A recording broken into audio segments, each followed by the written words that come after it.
Who could be ringing the church bell at this time? Maybe it ain't an ooh, Father. Maybe it's an it. And maybe it's tolling the bell. Oh, there's no such things as ghosts and monsters. Haven't I made that clear to you? Something tore the throats out of Charlie Rousseau's sheep, and that something didn't leave any tracks. Andy Trent here saw a weird glow moving across the marshes last night. And this morning, he found 2 of his sheep dead. Their throats torn open.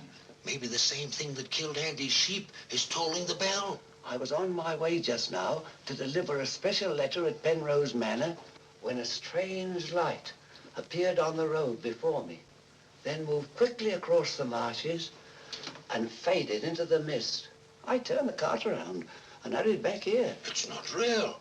First the light, and now the bell. There's a very sound and logical reason for the bell tolling at this time, and I'm going to find out what it is. You can drive me to the church pots. The letter can wait. No hurry. Nothing will harm you if you're with the priest. Is that true, Father? Ah, what you need is more faith and less imagination. Come along.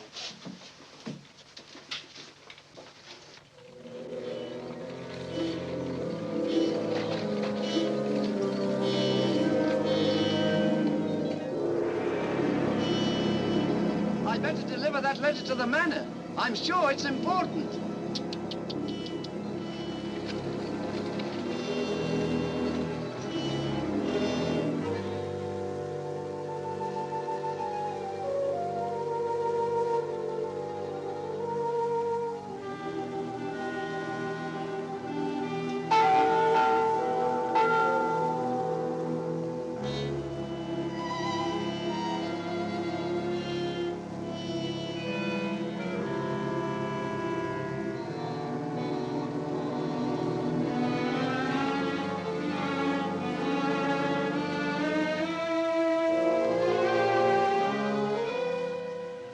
Goodness, that bell has stopped.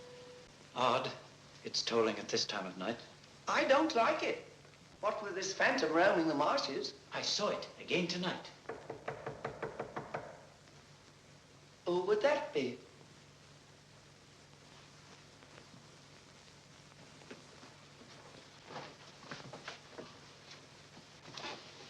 Where's Lord Penrose? He's gone to Quebec. Get him on the phone immediately. What's happened, Father? Lady Penrose, dead, clutching the bell rope, calling for help. It was dreadful. Her ladyship. Call Sergeant Thompson at the police station. Ask him to come to the church immediately. Come with me, Potts. I'll need you. Yes, Father.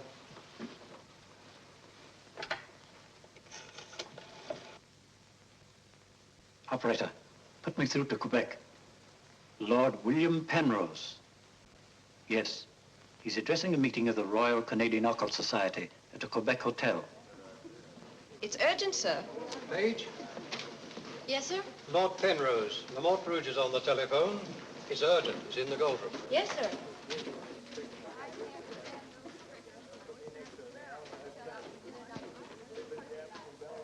Gentlemen, as you know, the greatest obstacle in proving the authenticity of the occult lies in finding facts.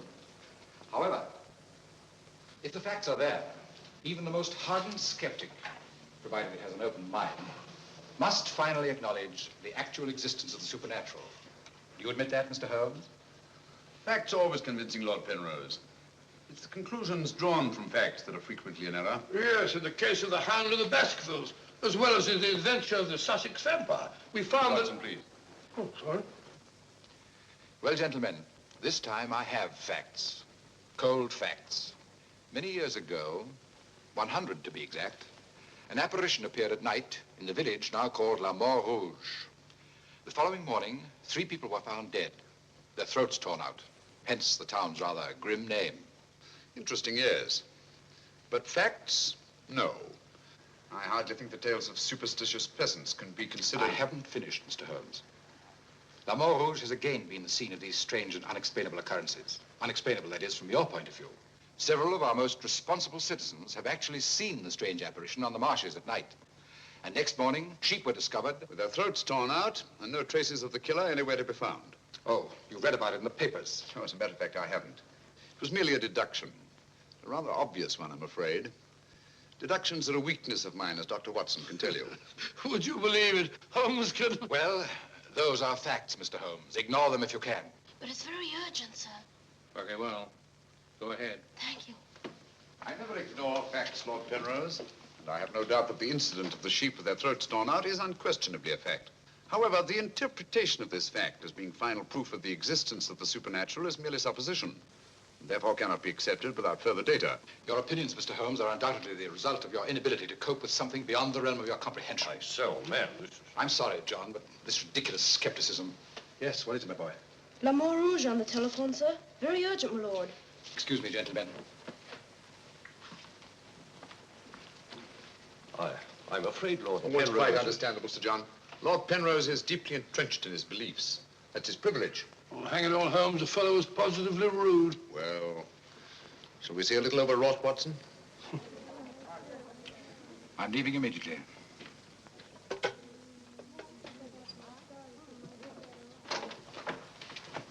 Order my card, Watson. Hurry. Yes, sir.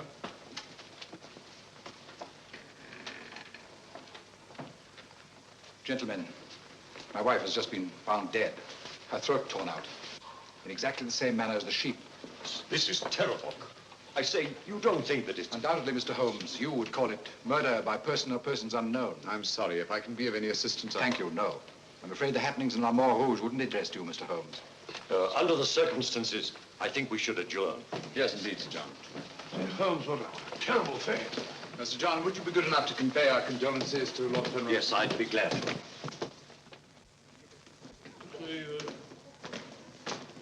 Can't we get something to eat before we leave? You don't often get food like you do here. Don't you ever think of anything else besides your stomach? No, not often. I gotta get a paper. Morning. Good morning, sir. I imagine you'll be glad to get back to London, Mr. Holmes. Yes, indeed. Oh, by the way, there's a letter for you, sir. Thank you. Oh, here's something about Lady Penrose. She was found in the church with her throat horribly cut. Evidently dragged herself from the marshes nearby and tried to summon help with a bell rope. What's it? What is it, Holmes? Listen to this, Watson. Huh?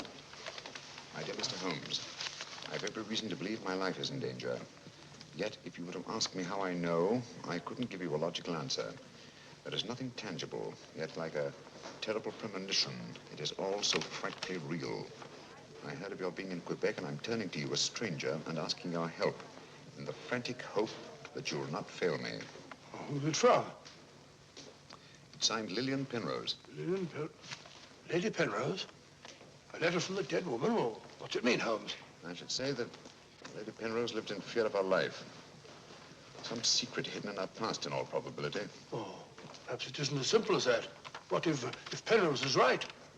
I'm glad we're going back to London. Things like that can't happen in Baker Street. More's the pity, Watson. Huh? Do you know a village by the name of La Montrouge? Yes, sir. It's about 12 miles from here, up towards the falls. Thank you. Great Scott, Holmes. You mean you're going to take on the case? Quite. Telephone the airport and cancel our reservations, will you? Certainly, sir. Consider, Watson, the irony, the tragic irony. We've accepted a commission from the victim to find her murderer. For the first time, we've been retained by a corpse.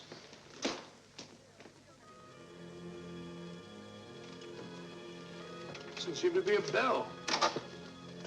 Never mind, come along. Do you think we should?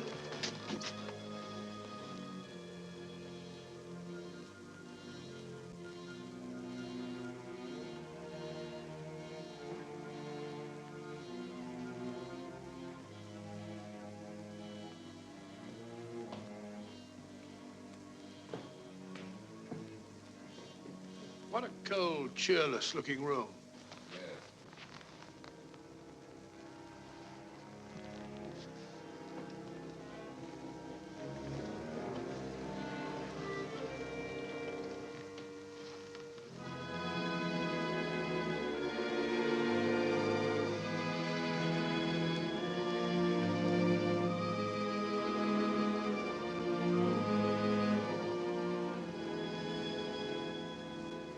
What do you want? Who are you? Mr. Sherlock Holmes. I apologize for this intrusion. Would you mind, gentlemen?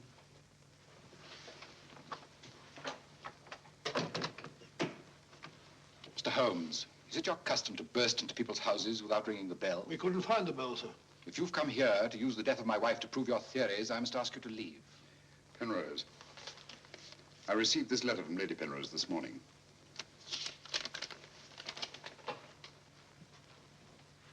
That was devilish awkward.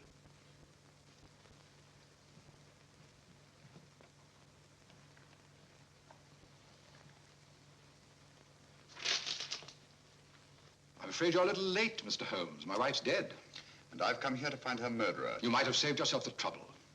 I'm convinced that the solution of this horrible deed lies in an understanding of psychic phenomena. Although I don't expect you to admit that, Mr. Holmes. I assure you, Penrose, I neither believe nor disbelieve in anything, including psychic phenomena. If I could just see Lady Penrose, it might help dispel much of the mystery that surrounds these happenings in the Montrouge. Drake! Why don't you answer the blasted thing? Sergeant Thompson has charge of the case. You'll find him at the police station. And now I must ask you to go and take your assistant with you.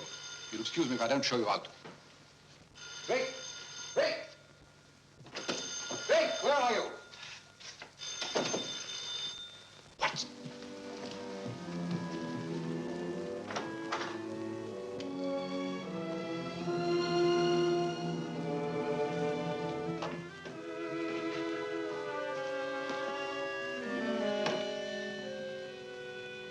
I've seen her before. Right, Watson, you have. Yes, but where? Never mind that now. You must examine the wound before Penrose returns and has us thrown out of the house. Clumsy job. Just missed the jugular vein. Must have bled to death. And it bled for several hours, eh? Possibly more. Long enough for Penrose to leave Le Montrouge and reach Quebec in time for the meeting? Holmes, you don't suspect I Penrose? suspect nobody, Watson. I was just asking a question. I beg your pardon, gentlemen. There is another who desired the death of her ladyship. I saw it last night in the fields, moving in and out of the shadows. You're the butler, aren't you? I was the butler. I've given notice.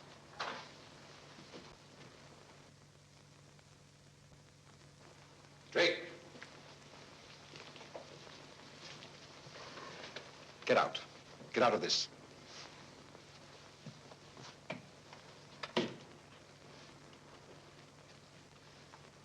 trust you found what you were looking for. Two things have been made clear to me, Penrose. That your wife was murdered and that she's Lillian Gentry. Lillian Gentry? Will you leave, or must I call the police? That will not be necessary. We're on our way to the police station now. The wounds found on Lady Penrose's throat are identical with those found on the throats of the dead sheep. Now, I'm not a superstitious man, Mr. Holmes, but I don't know of any weapon capable of inflicting such wounds, except an animal's claw. Of course, it could be done by a five-pronged garden weeder.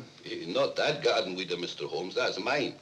I use it to weed the garden at the back of the jail. I'm inclined to agree with the Sergeant, Holmes. A weapon such as that would have severed the jugular vein, and death would have followed immediately. Lady Penrose lived long enough to drag herself to the church and toll the bell in a frantic effort to call for help. Yes, I know all about that. But there must be some logical motive instead of all these goblins and monsters. Sergeant, have you ever heard of Lillian Gentry? No. No, I can't say that I have, Mr. Holmes. She was a famous actress who came to America some time ago. She appeared for many years in the United States and Canada. Then suddenly she disappeared. Her disappearance was never explained, and she was soon forgotten. But what's the connection between Lillian Gentry's disappearance and the death of Lady Penrose? Lillian Gentry and Lady Penrose are one and the same person. The same person? Precisely. One more question, Sergeant. Do your files show anyone with a prison record living in La Rouge? No, Mr. Holmes. The only person having any connection with a prison is Emile Journet. He came here 2 years ago with his daughter and bought the hotel. He was a guard at Talon Prison. Thank you, Sergeant. I hear there are a lot of prairie chicken in these parts. I'd like to have a bag of them someday. I think that can be arranged, though. Yes, we can stop over at the farmyard and you can shoot all the chickens you want. That's all very funny, Holmes. Here you are, old fellow. We're going to engage rooms at Monsieur Journet's hotel. Landlord! I say landlord! Place seems deserted. Won't be for long if you bellow like that. Landlord! Oh, sorry, Holmes. Got to try and make summer. Yes, monsieur? My dear, have you got a room for us? Yes, monsieur. Good. Sign here, please. I'll sign for us both. Oh, thank you. You seem very young to be in charge here. Yes, monsieur. You are Mademoiselle Journet? Marie's your name, monsieur. My dear, you've been crying. Why? Papa's going away. Oh, come now. Is that such a tragedy? Did you cry if your papa were going away, Watson? I don't believe so. This way, monsieur. Bring your bags, please. Yes, of course. Wouldn't I be unhappy if my father was seen my father for years? Father died about 20 years ago in Cheltenham.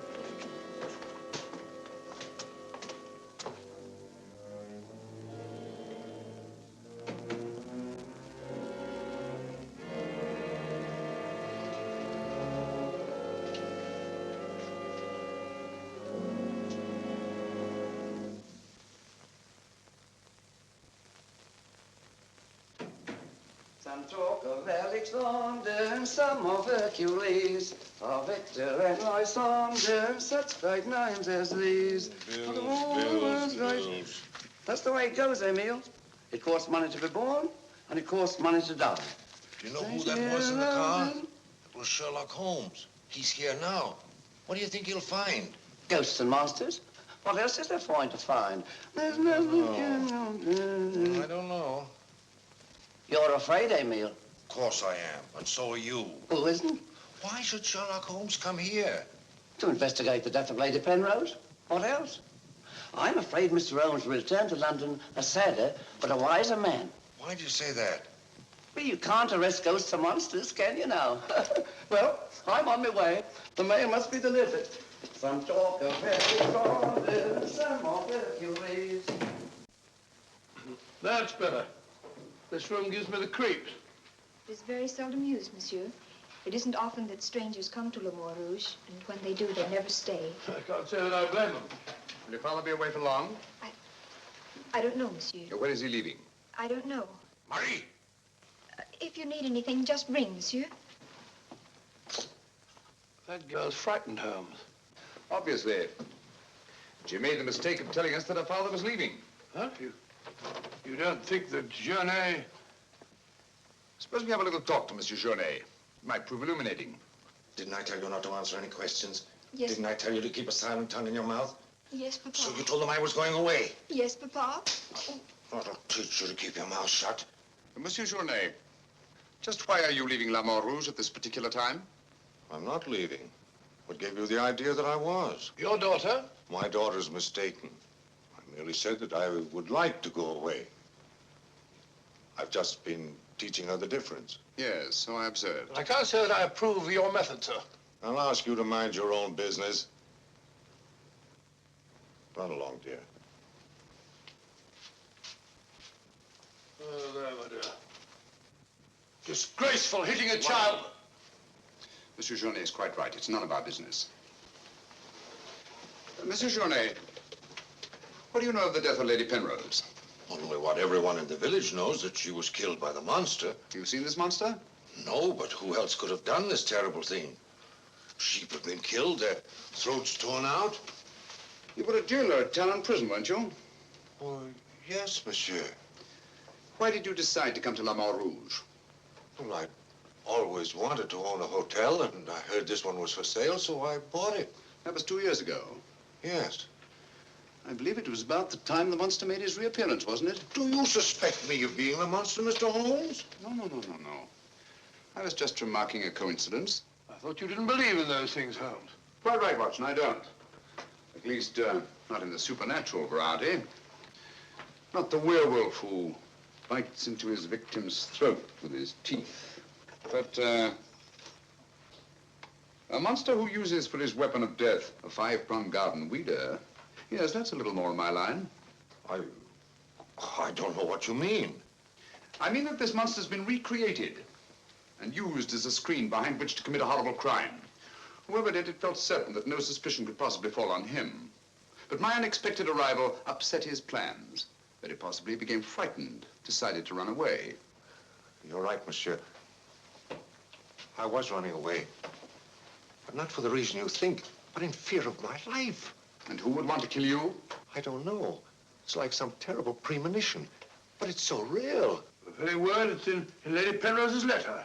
Yes. That still doesn't explain this garden weeder. I swear to you, I know nothing about its being here. Haven't we better send for that fellow, Sergeant Thompson? No, Watson, that won't be necessary. Monsieur Journet knows as well as we do that you can't run away from yourself. Oh, would you be so good as to return this to Sergeant Thompson, monsieur? I took it away quite by accident.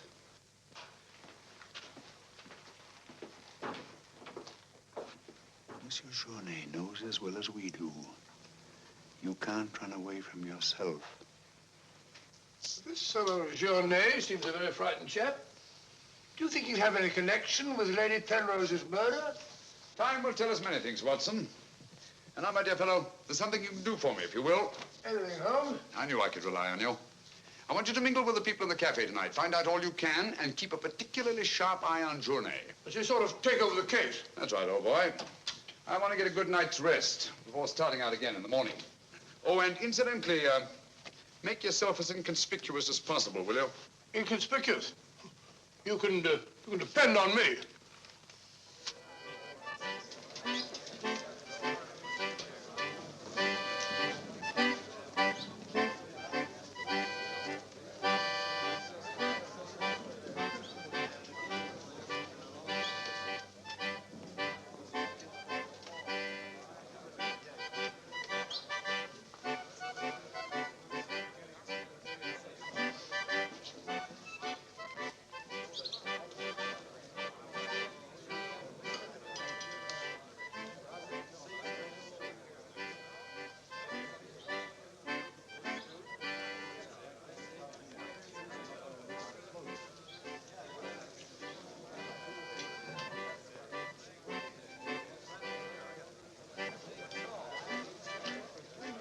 Thank you, my dear.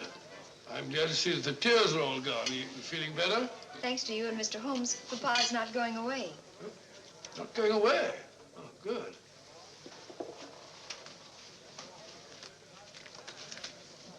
Journet not going away. There are many phases of the supernatural, Mr. Drake. Witchcraft, vampires, werewolves, ghosts, monsters. You'll find them all in the history of crime. So I say to myself, Potts, this is the handiwork of the supernatural. I gather that your name is Potts, that you're interested in the detection of crime. Allow me to introduce myself. My name's Watson, Dr. Watson of 221B Baker Street, London, England. How do you do, sir? Here's to crime. Bigger and better crime. I deduce, my good man, that you're somewhat drunk. Yeah. Sharp he is, sharp as a tack, and just as flat-headed. You might also deduce that I'm leaving this place. Getting out. As soon as the bus I'm waiting for hoots its hooter. I believe they say honks its hooter in these parts. Hoots to me, honk to you. Hoot, hoot. My dear fellow, I don't care two hoots whether it's hoot or honk. Oh, that's my bus, gentlemen. I just heard it hoot its hooter distinctly. If you solve this case, let me know. Personally, I'm betting on the monster. You take my advice, Patsy. Get out of this place before they find you with your throat cut.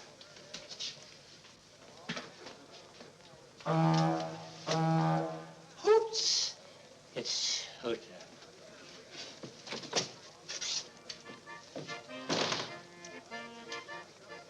Nervous?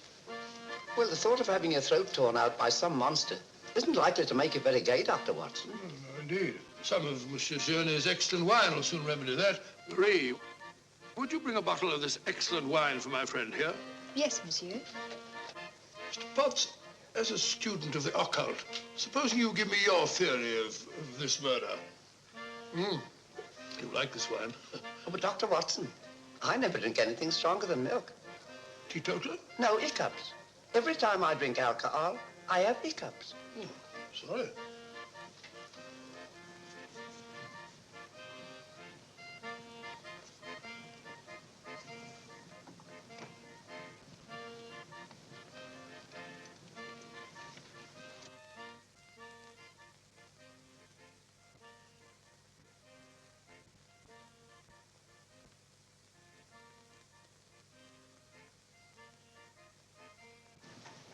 Mr. Holmes.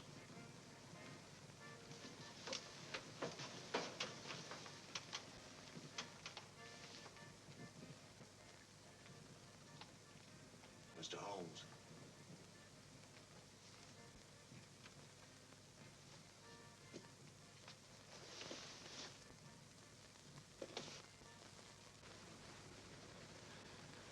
This circle is where the murder actually occurred. Yes, Mr. Holmes.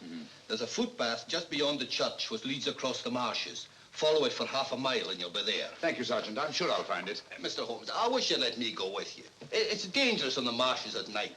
These swamps, one false step... I'm sorry, Sergeant, but it's important that I go alone. I'll keep close to the path. Well, will Dr. Watson be going with you? No, Sergeant. I asked him to do some research work of his own, and by now he's probably magnificently involved. Good night. Good night, Mr. Holmes. But according to your theory, Dr. Watson, everyone in the village is under suspicion. Pardon me. It's quite all right. Oh, thank you. Murder is a very interesting study, gentlemen.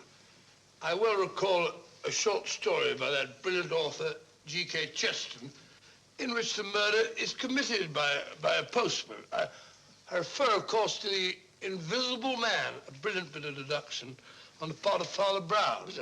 I'm a postman. Precisely why I mentioned it, to illustrate the absurdity of assuming because one man in a postman's uniform is a murderer, any other man in the same uniform should be suspected. Thanks. Had me worried for a minute. Oh, Philistine, flabbed it up. A child can see that this ridiculous monster has got you all afraid of your own shadow. I saw Lady Penrose. I wouldn't like it to happen to me. I'll be getting on. I'm going with you. Good night, Doctor. Good night. It's quite all right.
What's so strange about a church bell ringing?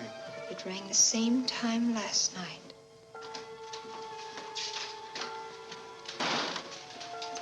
Excuse me, Dr. Watson. Can you tell me if Mr. Holmes is armed? Armed, my dear fellow? Why should he be? He's gone to bed. You're wrong, Doctor. He went out in the marshes alone. I tried to go with him, but he refused. But great Scott, if he runs into this monster and he's by himself, he'll get killed.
Holmes!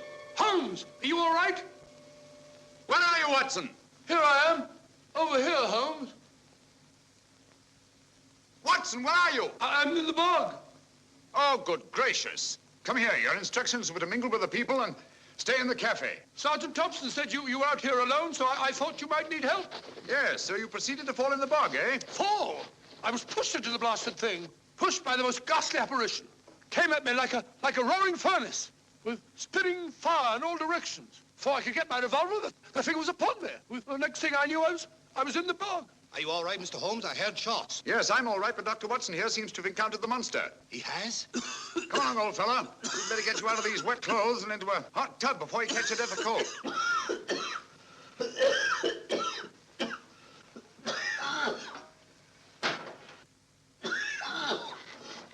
Yeah, you've had enough of that. Drink this. You'll be as fit as a fiddle in the morning. Oh, you had such a bad time. I got a right to share your dangers. Thanks, old fellow. You know, I wasn't sure the villagers weren't right. And if it did turn out to be some sort of supernatural monster, well, why should I involve you? Rubbish. However, I did learn something. I can now state positively that our antagonist is not a phantom. But the thing actually spat flames at me.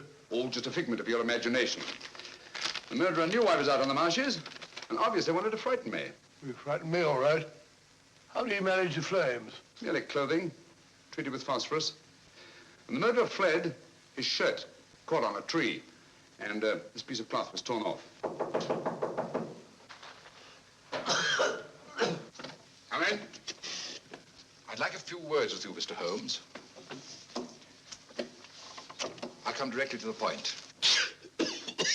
Hello. What happened to your assistant? I'm not his assistant. If you must know, I was pushed into a boggy hole on the marsh. Pushed? By whom? I don't know. Spat fire at me. My good sir, in spite of Mr. Holmes's theories to the contrary, things have been seen and heard on those marshes that cannot be explained away by the use of logic. If I were you, I'd keep away from them. I'm not so sure. Holmes found... Penrose, for the first time in my long pursuit of crime, I confess that I find myself baffled. I'm a detective. I need tangible clues. And up to now, I admit, I found none. And you won't. I advise you to leave La Mort Rouge. Tonight, you escaped with your life. Next time, you may not be so fortunate. Thank you for your considerate advice, Lord Penrose. Good night, sir. Excuse me. Oh, good night. I don't like that fellow, Holmes. Why do you think he came here? He wanted to find out if we discovered anything. He seemed very pleased when I told him we hadn't. Now, Watson, there are one or two questions I want to ask Sergeant Thompson. You stay here. I have a vitally important job for you. Anything, Holmes? What do you want me to do? Go to bed. Yes, it's cotton fabric. Yeah, take a look. That discoloration. The purple ink must have been spelt on it. Possibly. I should say this cloth was red with blue lines. Probably large checks. Yes, it seems to have been laundered a good many times. The blue lines are almost completely erased. Yes, you can scarcely see them. Good fabric, well woven with a solid base. Hello, Bill. Hello, Sergeant. Your phone call must have been important. You bring me over this time of the night. It was. This is Mr. Sherlock Holmes. He wants to ask you a few questions. This is Mr. Taylor, the storekeeper, Mr. Holmes. Oh, good evening, Mr. Taylor. Good evening, sir. Have you any shirts of this design? The squares are red and the lines blue. Yes, I have. Can you remember to whom you sold them? I can. I keep them in stock specially for Judge Brisson. He won't have anything else. Judge Brisson, who's he? A retired magistrate. He's a cripple, lives alone with his housekeeper. Have you sold any of these shirts to anyone else? No, sir. They're too expensive for the village and the boatmen. This is the finest material, imported. You say Judge Brisson's a cripple? Yes, he was a magistrate in Quebec. Had a stroke about 2 years ago. That's why he retired and came here to live in Le Mort Rouge. Just about the time that Monsieur Jaunet arrived here. Now that you mention it, it was just about then.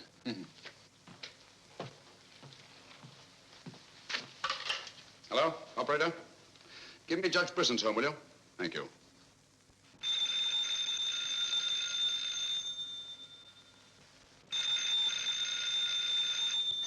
Nora. Let it ring. Haven't I told you not to answer the phone at night? Yes, sir. Well, then obey my orders. Yes, sir.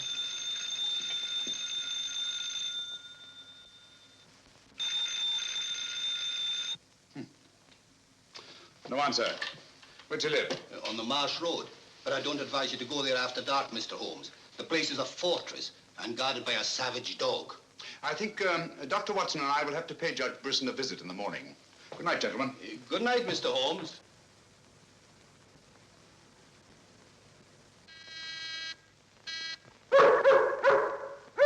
Two locks on the door. One of them new. Yes, I should say that Lady Penrose's death had increased Judge Brisson's terror. Don't like the sound of that dog. No, sounds hungry. Possibly ravenous. Couldn't we come back after he's had his breakfast? I'm sorry, Watson. Our business won't wait. Oh, stop now. Yes, Watson.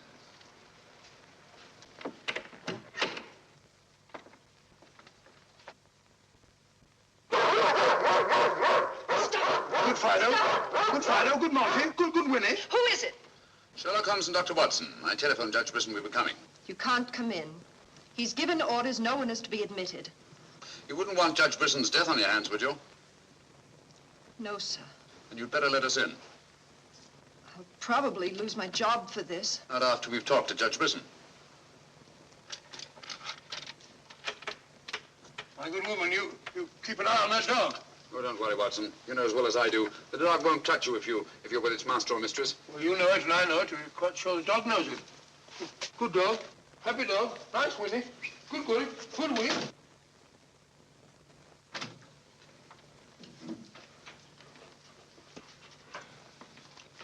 Let me warn you, I'm armed, and I'm an expert shot. We didn't come here to harm you, Judge Brisson, but to protect your life. I told you over the phone this morning, Mr. Sherlock Holmes, that I did not want to see you. I don't want to see anyone. But I want to see you. Stay where you are. Nora, show these men out. Judge Brisson, if you'll answer a few questions, I may be able to save your life. I have the fullest confidence in my own defenses, and I will not trade them for any theories of Mr. Sherlock Holmes, however plausible you make them sound. Now get out, will you? I'm sorry. Under the circumstances, I'm helpless to prevent your death. Almost certainly by violence. Come along, Watson.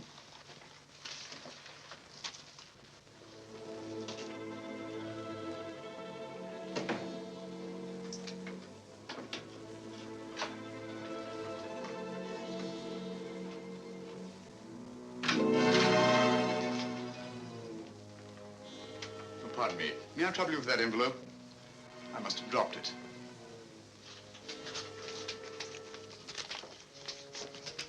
Thank you. You're a very clever man, Mr. Holmes. A crude device, Judge Brisson, but it's confirmed my suspicions that you're not the cripple you pretend to be. I'm sorry. But I'm frightened of everything and everybody. Why don't you sit down? You want to get shot, Holmes? Come in, Watson, and close the door. Sit down, old fellow. Judge Brisson has decided not to shoot us. Oh, very kind of him. Gentlemen, this fear's driving me mad. It's quite understandable. The whole village seems to be consumed with fear. But in your case, judging from your vicious dog, those barred windows, and that hunting rifle, it's not fear of the supernatural. Just what are you afraid of? Well, truthfully, Mr. Holmes, I don't know. And yet I feel its very presence. At times, I feel I can almost reach out and touch it. When I first came to La Mort Rouge, I had a slight attack. It affected my legs, but, well, I've recovered. And you've continued the deception, using the wheelchair as an excuse for not going about the village. Well, you see, people would be more inclined to accept my hermit-like existence. Yes, naturally. Tell me, Judge Brisson, had you ever heard of Monsieur Journet before you arrived at La Mort Rouge? No, I hadn't. How many of these shirts has your housekeeper purchased for you? Oh, 4 or 5. I'm not positive. You still have them? Well, 1 or 2 became badly worn, and I told my housekeeper to give them to a man who was doing some work for me at that time. Can you describe him? No, I'm afraid I can't. That was about a year ago, you see, and, well, I didn't pay much attention to him. He worked in the garden. Could your housekeeper remember him? No, that was a different housekeeper then. She went to the United States. Try to remember, Judge Brisson. Your life may depend on it. I do remember one thing. He had a very slight limp. I used to watch him from that window as he walked across the lawn. Splendid. Continue your vigilance, Judge, and under no circumstances allow anyone to enter the house, even someone you may know well. What's that mean, Holmes? It may mean nothing, Watson, and it may mean everything. I'm quite sure that Sergeant Thompson will have observed a man with a limp in a village the size of La Mort Rouge. Good day, Judge, and thank you. Good day, sir. I'm sure Sergeant Thompson will have observed a man with a limp in a village the size of La Mort Rouge.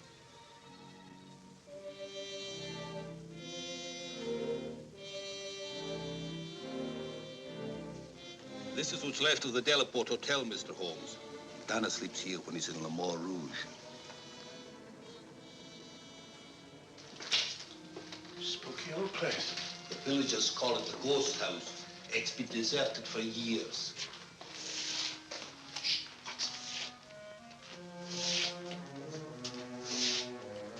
He walks with a limp. The left foot, I think. To the trained ear, Sergeant, footsteps have a characteristic rhythm as identifiable as fingerprints.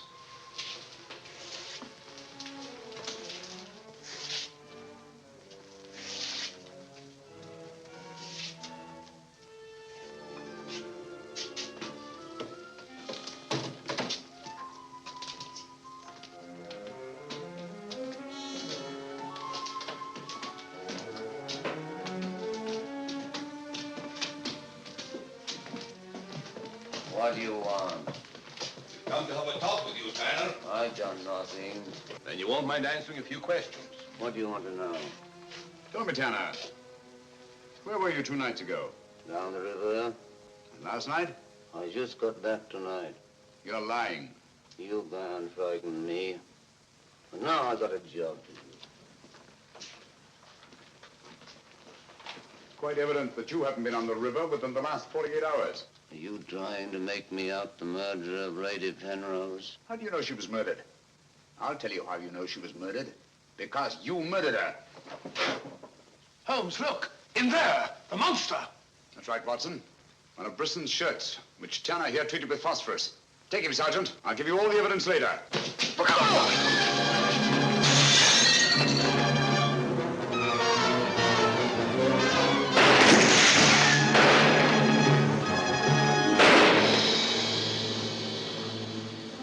You got him, Sergeant. I'm sure of it. Come on.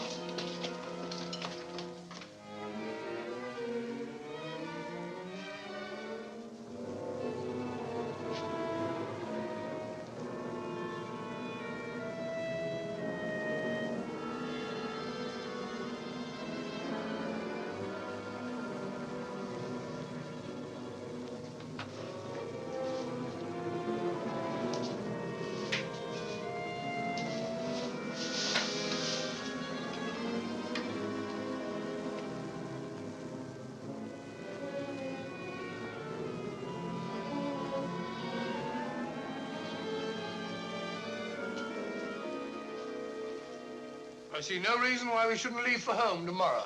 So much for tomorrow. But for tonight, what do you make of this, Watson? I found it in Tanner's room. Just a photograph? That's right, old boy, just a photograph. You notice anything else about it? Part of it's missing. Bravo, Watson. Now, if we can find the missing half, notice the discoloration of the torn edge, faded signature. The upper half was torn off sometime within the last year, I should say. Why all this fuss about an old photograph? Watson, have you ever stopped to think that the science of detection is very much like stringing a handful of beads? I can't say I have. Well, it is. And in this particular case, you might say that I have 5 beads. Journée, Brisson, Tanner, Lord and Lady Penrose. So far, I haven't had any thread to string them together. This, gentlemen, is our thread. And I think I shall start with Lady Penrose. But Lady Penrose is dead. The dead can tell us many things, Sergeant. You and Dr. Watson remain here at the hotel. I'll meet you later. I'm sure you got Tanner, Sergeant. But Mr. Holmes is never satisfied with a dead criminal. He has to sit in on the post-mortem. Come along. Let's go downstairs and celebrate the death of the monster. That's a good idea, Doctor.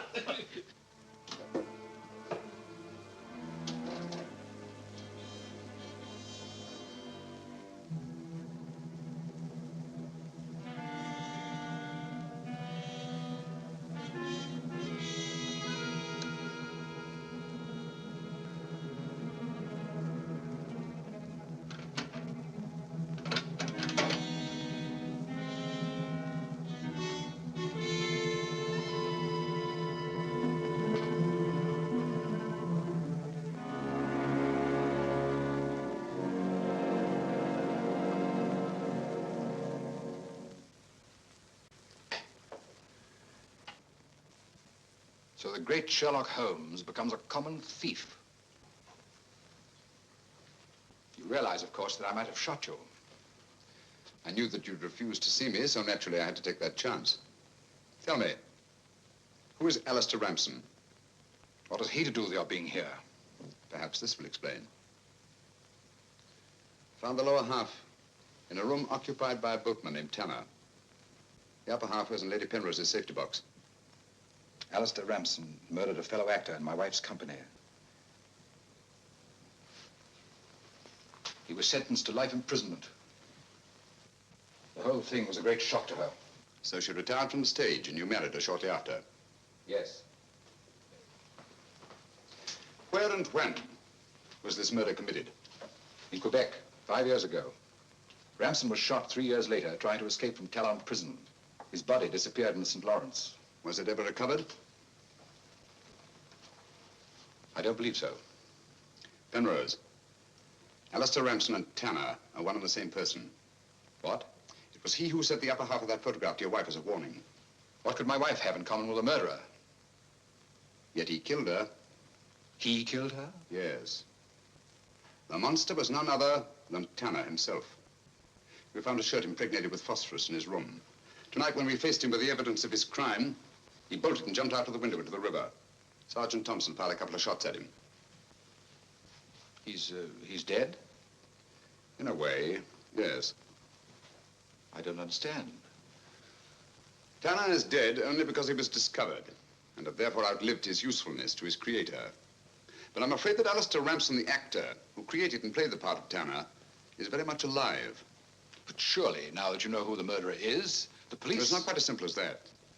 During the time he's lived here, Ramson has undoubtedly established another character for himself, perhaps several others, who are by now familiar to the people of the town of Le Mans Rouge and quite above suspicion. He could be almost anyone in the village. He may even have been your butler, Drake. This is fantastic. Yes. Yet Lady Penrose's death is only the beginning. There's no saying where this madman will strike next.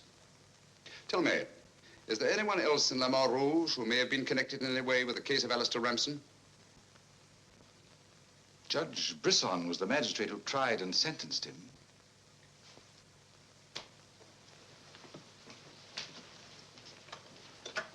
Operator? Operator, give me Judge Brisson's home. It's urgent.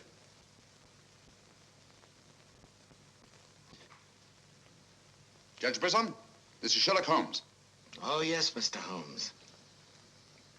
Oh, I'm quite all right, thank you. I've chained up the dog, as you asked. As I asked? I haven't telephoned you before. Somebody's obviously imitated my voice in order to gain access to the house. I was certainly, Mr. Holmes. I'll lock all the doors and await your arrival. Yes.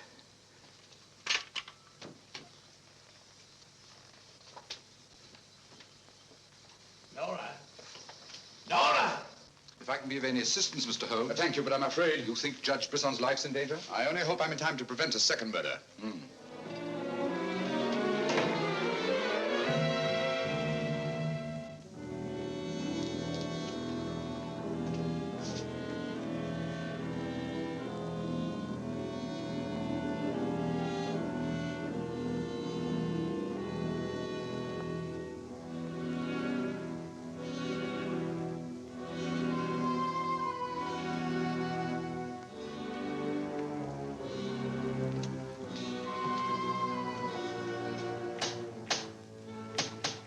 That's Mr. Holmes. Show him in.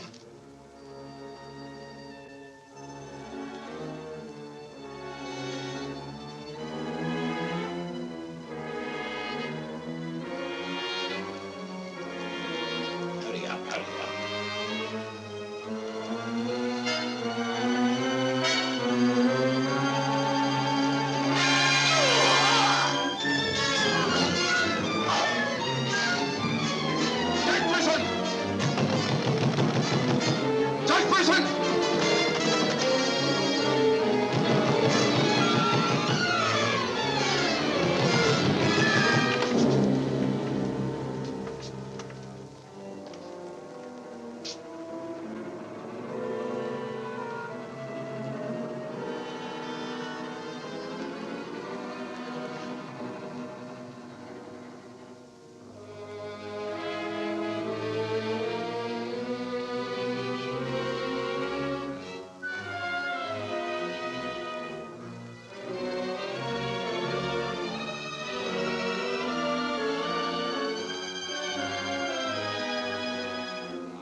You know who it was? I don't know. I don't know.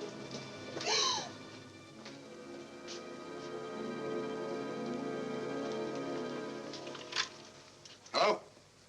Operator, Monsieur Journet's cafe. I want to speak to Sergeant Thompson. It's urgent.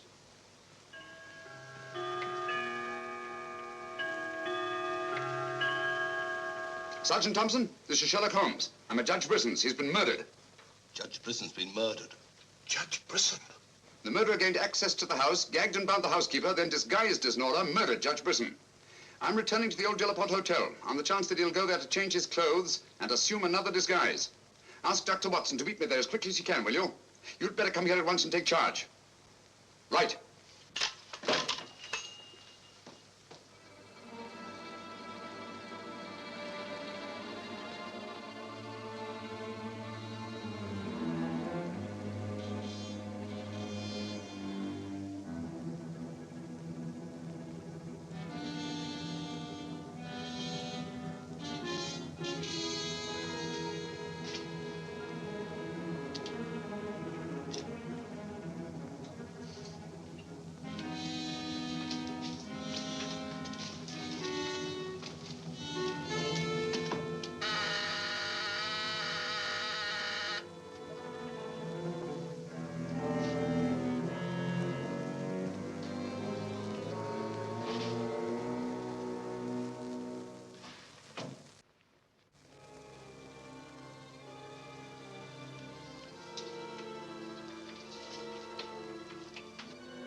Throw your revolver on the floor in front of you and raise your hand, Sherlock Holmes.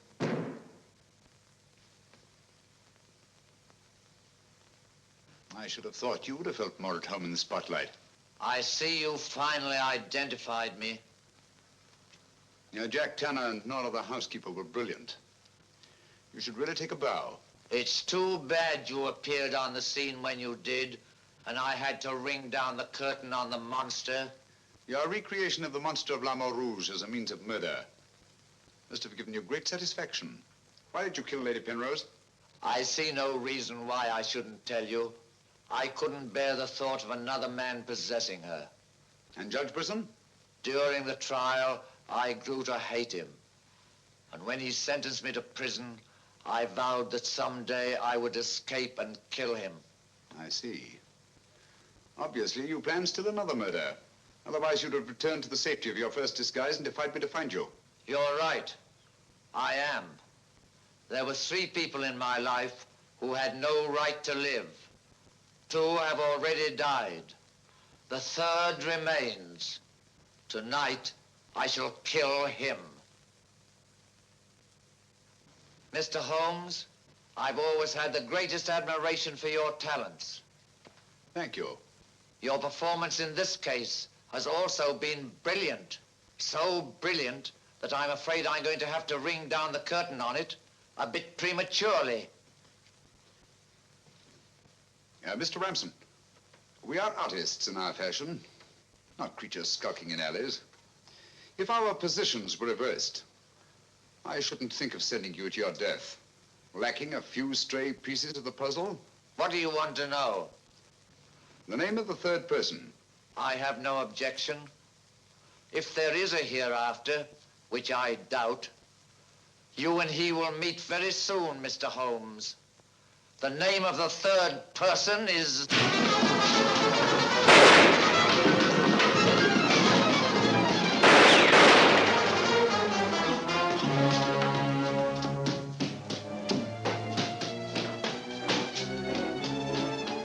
Coming, Holmes! Look out, Watson!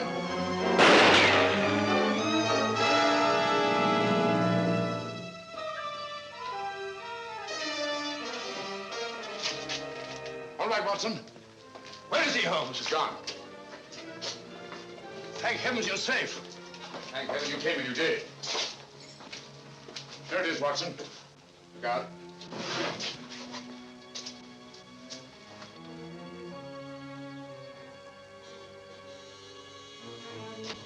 So you got away again? Yes, Watson. Over that warehouse roof, most probably. What a fun little room. Yes. This is obviously the secret room where his disguises were created. Looks like an actor's dressing room. He is an actor, Watson. One of the finest acting talents of our time. Look at this. Nora, the housekeeper. His name's Alistair Ramson. Alistair Ramson? Never heard of him. No, that's not important. The important thing is that he murdered Lady Penrose and Judge Brisson. Great Scott, he did it. Yes, Watson. This Ramson is a paranoiac. His orgy of crime is not complete. There's still another. I was just about to learn his name when you so conveniently fell down the stairs. Sorry, old chap. You be, old boy. You saved my life. Look at this, Watson. Tanner. Tanner? Where do you think he'll strike next? Obviously, Journet is to be his 3rd victim. Journet? Yes, Watson. As in the cases of Lady Penrose and Judge Brisson, Journet also felt his presence. But in each case, it was vague and unexplainable.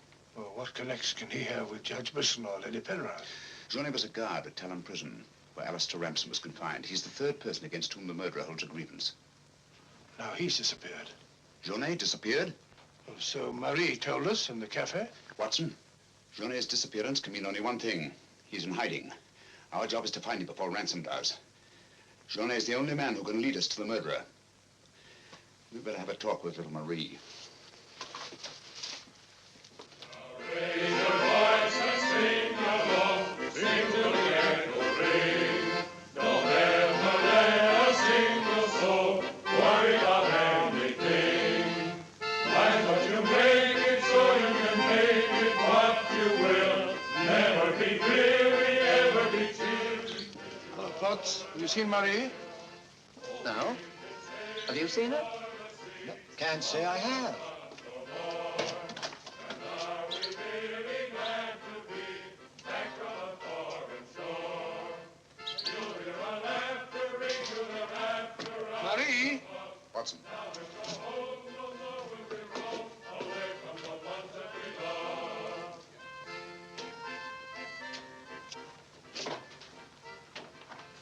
What is it, Holmes?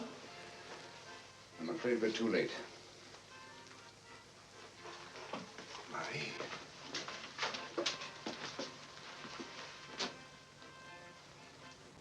Don't touch anything, Watson.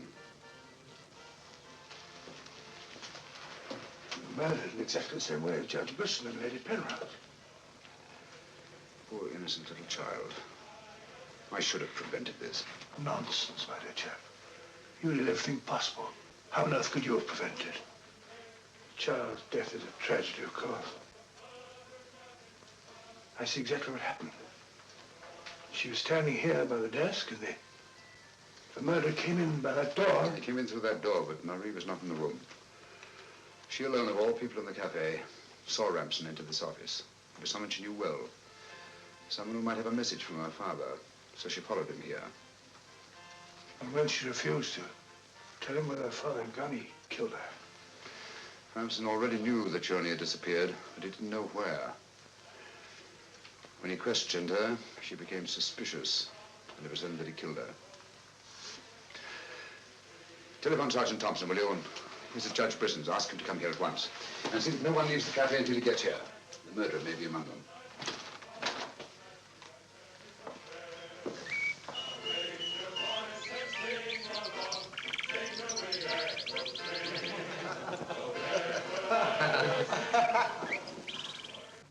What could happen to Holmes? He's been away all day. It's very unfair of him keeping me in suspense like this. He knows how worried I become. He continues to do it, and do you know why? He actually enjoys making me miserable. Half a mo.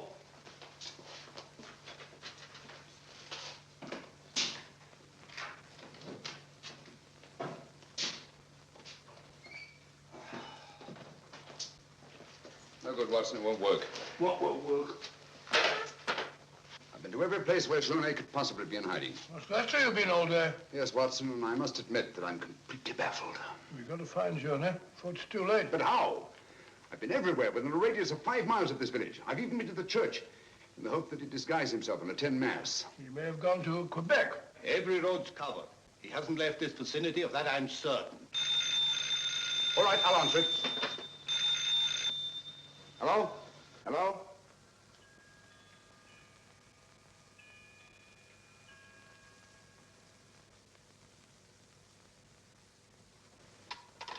Who was it, Holmes? Watson, get your hat and coat.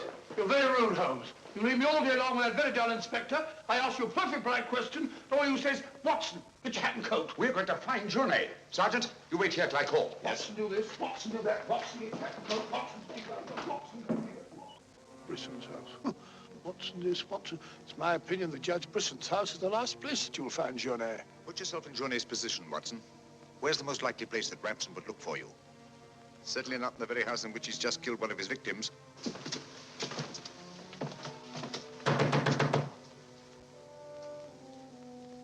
Journey! Journey! It's Sherlock Holmes and Dr. Watson.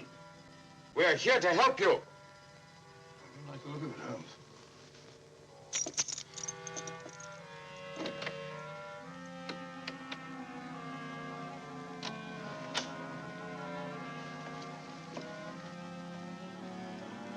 Holmes!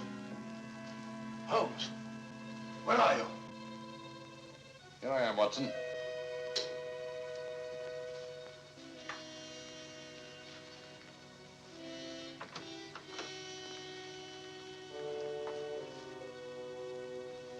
Journey! What do you want? We've come to help you. How did you know I was here? When you called your hotel just now, I answered the telephone.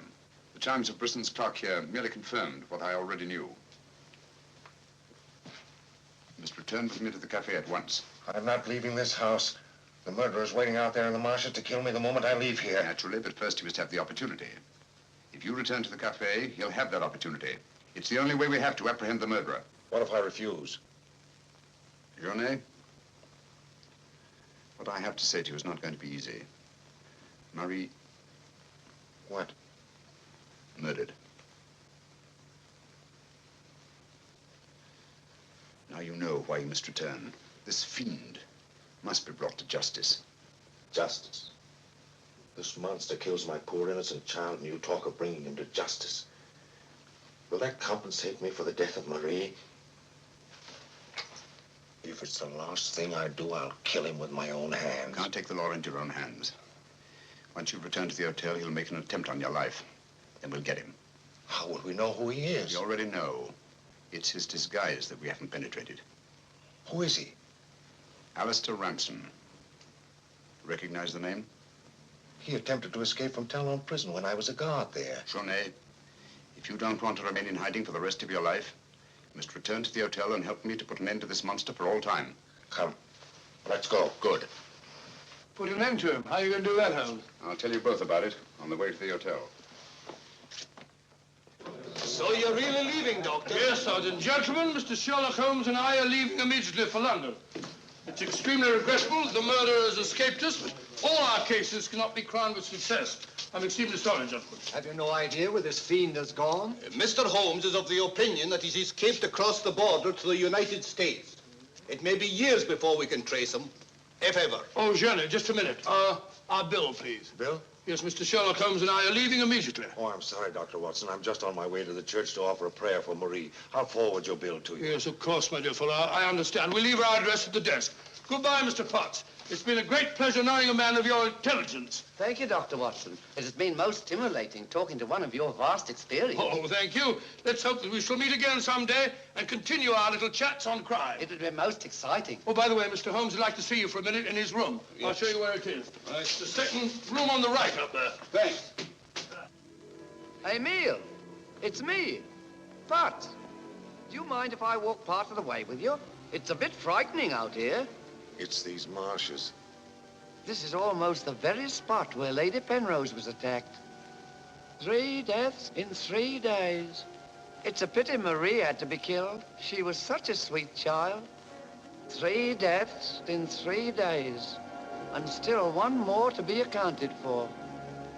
You were frightened, Emile. It's strange to see you showing fear. The man I hated at Talon prison. Ramson!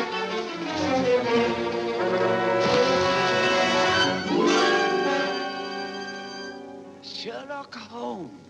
Yes, Mr. Ramson. So you see the final curtain has not fallen after all. I thought you were on your way to London. Naturally, that's what I wanted you to think. That's why Dr. Watson announced our departure in the cafe. Journey's leaving was purely bait to bring you into the open. I merely replaced Journey once he was outside on the street. May I say, Mr. Ramson, that your disguise as a postman was a masterpiece of ingenuity. Your very choice of the role put you above suspicion. It was quite easy.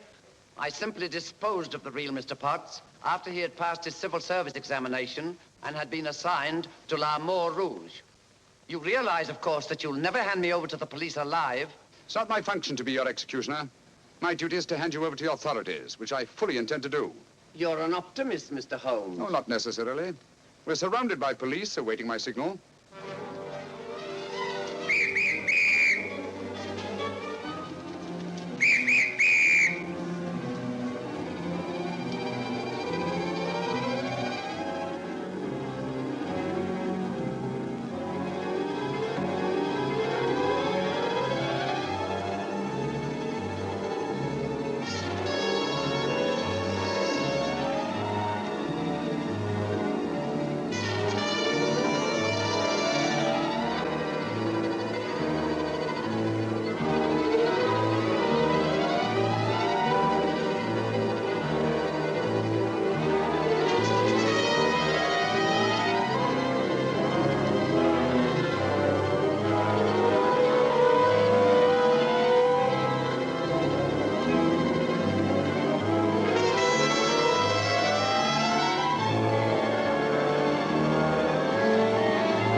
killed him.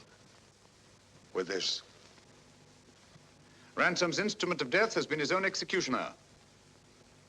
Well, gentlemen, our search for the monster has ended where it began, on the marshes. Eh, Watson? Watson, where are you? Why isn't he here? He was with us a minute ago. Watson! Here I am, Holmes. Where are you? I've fallen in another hole.